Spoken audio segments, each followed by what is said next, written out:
Now we will talk about the second factor, that is pH, and we will see how pH affects enzyme activity.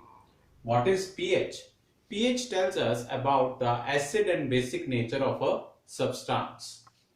Each enzyme has an optimum pH range, which means that enzyme works on an optimum pH range. The pH should not be high or low. Changing the pH outside of this range will slow enzyme activity, which means that enzyme activity should be conducted on an optimum pH. Extreme pH values can cause enzyme to denature. What will happen if the pH will be extreme high? The enzyme will lost its structure or its shape. Okay. It can no longer form enzyme substrate complexes. Whatever the enzyme activity that is taking place will stop. Okay. Leading to decrease in enzyme activity, as you all know. So this thing shows us that if the enzyme activity has to be taken in a proper manner, then we should have a optimum pH range. Now we will see with the help of an ray diagram. Now we are basically having the enzyme activity with respect to pH, and this is the optimum range. Okay, this optimum range or value will be quite helpful for the proper enzyme activity. If the pH will rise, then what will happen?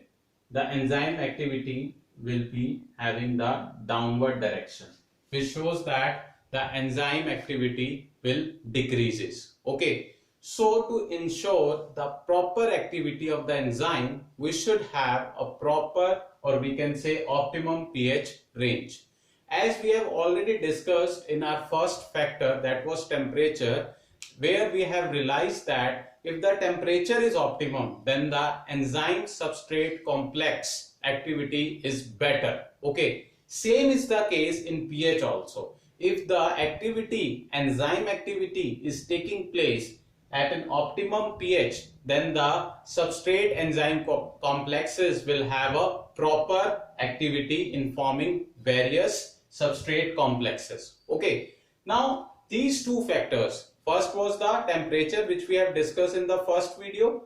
Second is pH. They both are important to have the proper enzyme activity during the process. Okay, and basically one thing we have to take in mind, that either temperature or pH, they should have optimum level, so that the enzyme will not lose its structure during the activity, because you know enzyme is basically working with respect to its structure. If the structure will be lost, enzyme activity will be lost, and if enzyme activity will be lost, then we will not be able to have the desired results. Okay, now if I talk about the optimum pH range, this you know very well. Optimum pH range means that is that pH which is neither high nor low. Okay, so I hope you are clear with the concept of pH also and the temperature also that we have discussed in the first video.